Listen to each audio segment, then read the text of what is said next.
In the thrilling opening scene, we witness the epic clash of intellects as the world chess champion, Akira Kato, takes on the awe-inspiring Super Blue, the computer prodigy, at the special chess exhibition. Akira, armed with the formidable computing power of his brain that can crank out a whopping 3 moves per second, faces off against Super Blue, the technological marvel that can calculate an astonishing 200 million moves in the blink of an eye. The chances of Akira's triumph? About as likely as finding a needle in a haystack during a hurricane. As the nail-biting game unfolds, Akira, the supposed genius, struggles like a fish out of water. In a shocking turn of events, he drops his king, conceding defeat. The room falls silent, a collective gasp echoing through the air. The world's most talented chess player, the undefeated maestro, just bit the dust against a computer.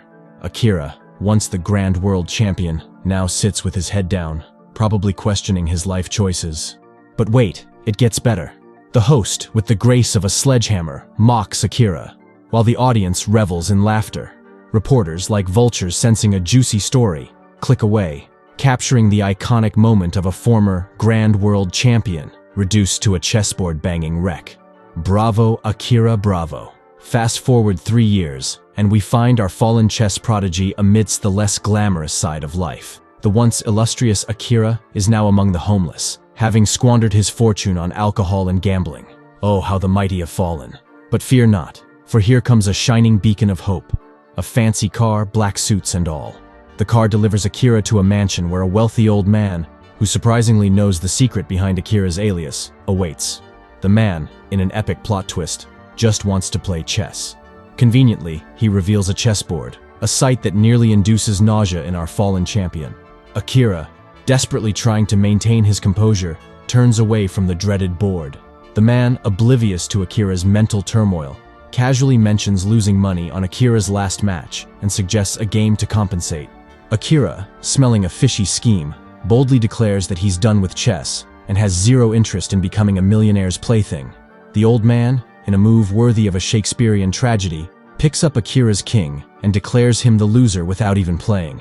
This, of course, triggers Akira's inner rage as he demands the man to move his pawn instead. Satisfied that he has coerced Akira into playing, the old man makes his move. But hold on. Akira, in a stroke of rebellious genius, refuses to look at the chessboard or touch the pieces. With unwavering confidence, he instructs the man to move all his pieces, convinced he'll win anyway. The riveting saga of Akira Kato takes an even more absurd turn.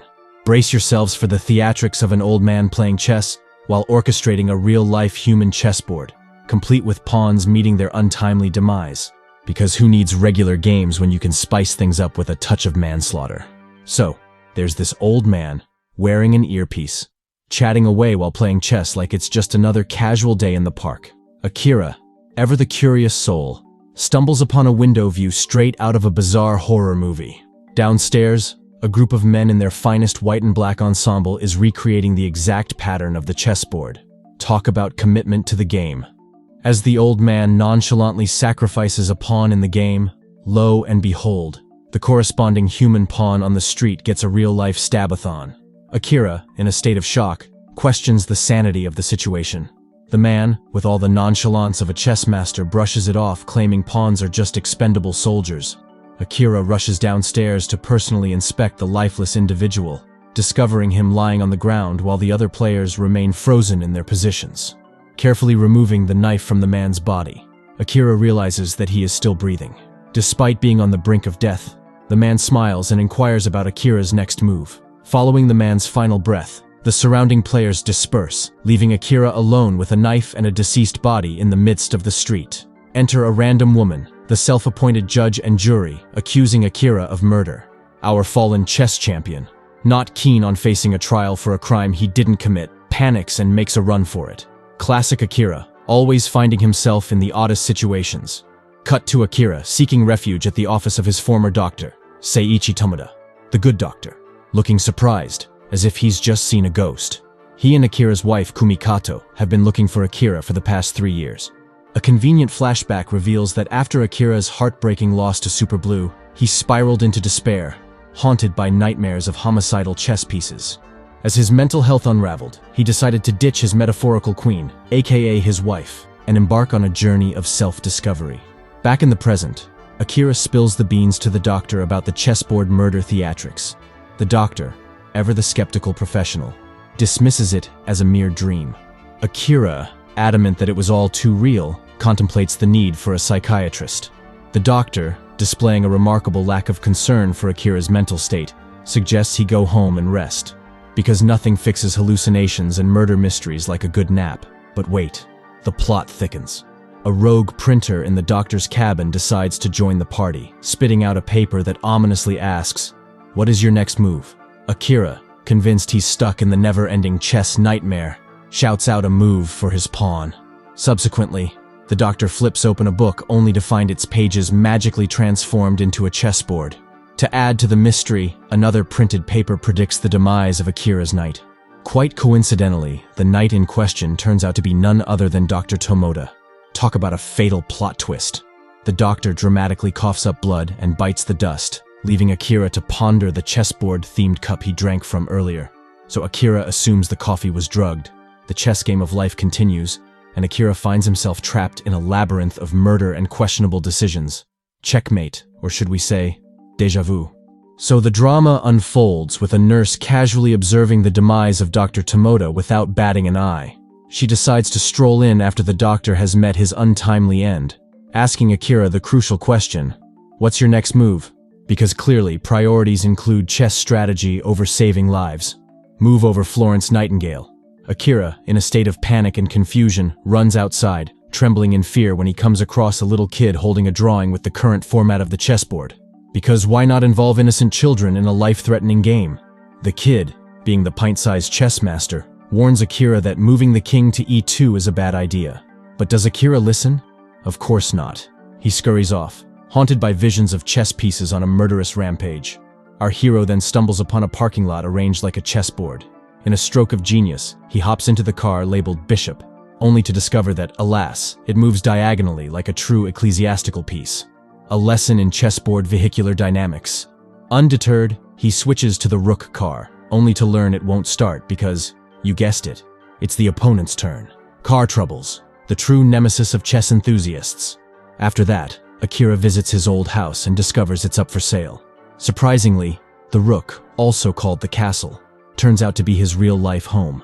Now that Akira is grasping the concept of real-life chess, he understands that the queen represents his wife, Kumi, and her life is hanging by the most precarious of threads. Seeking refuge at the old man's house, Akira attempts to quit this deadly chess match. But oh no, the old man insists he surrender and end the game by removing his king. Trauma flashbacks to Super Blue's defeat ensue. In a surprising turn of events, Akira summons the courage to continue the game, demanding the old man move his king forward. The battle rages on, pieces are sacrificed, and victory is tantalizingly close for Akira. Yet before he can make the winning move, two suited goons forcefully take him away. Because who doesn't love a good kidnapping subplot in the midst of a chess thriller? In the grand finale, Akira and the old man find themselves in a stadium-sized chessboard, complete with real-life human chess pieces.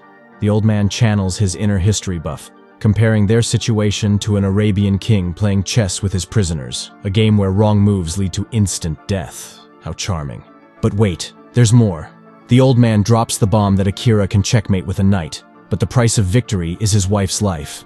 Cue the dramatic reveal as Kumi, tied up and held at knife point, pleads for her dear husband to make the right move. Because nothing says marital bliss like a life-or-death chess ultimatum. So, here's Akira, standing at the crossroads of victory and eternal spouse loss. But oh no, a sniper decides to spice things up by firing a warning shot. Because why not add a dash of danger to this already thrilling chess match? Nothing says high stakes like potential leg loss. The old man, with all the charm of a used car salesman, gives Akira one last chance to make the logical move and sacrifice his queen. Because, you know, a real champion apparently prioritizes chess victories over their spouse's life. But our protagonist, in a shocking turn of events, decides that love trumps chess glory. Cue the gasps from the imaginary peanut gallery. Akira valiantly takes a stand, declaring that saving the queen, his wife, not the chess piece, is non-negotiable. Everyone, including the chessboard, is left dumbfounded by his audacity to prioritize human emotions over a game. The nerve. As Akira embraces defeat, The opposition knight approaches with a knife, ready to deliver the final blow. But surprise, surprise, Akira hits the floor without feeling a smidgen of pain. Turns out, the knife was faker than a reality show plot twist. The grand reveal unfolds, and the entire charade was just an elaborate scheme to pull Akira out of his chess-induced depression. Oh yes, the mastermind behind this intricate plan? None other than the old man, who, by the way, happens to be the creator of Super Blue. Because apparently, creating an unbeatable chess computer wasn't enough. He needed to also dabble in psychological manipulation. As the truth unravels, it turns out that Super Blue malfunctioned because it couldn't comprehend Akira's selfless move. Bravo, Akira. You've outsmarted the computer. The movie concludes with Akira and his wife sharing a heartfelt hug, while everyone around them applauds, because nothing says therapy like a staged death match with a dash of artificial intelligence confusion. In the end, our hero triumphs not just over Super Blue but over his own mental struggles. Who knew a fake chess game could be the ultimate remedy for a depressive episode?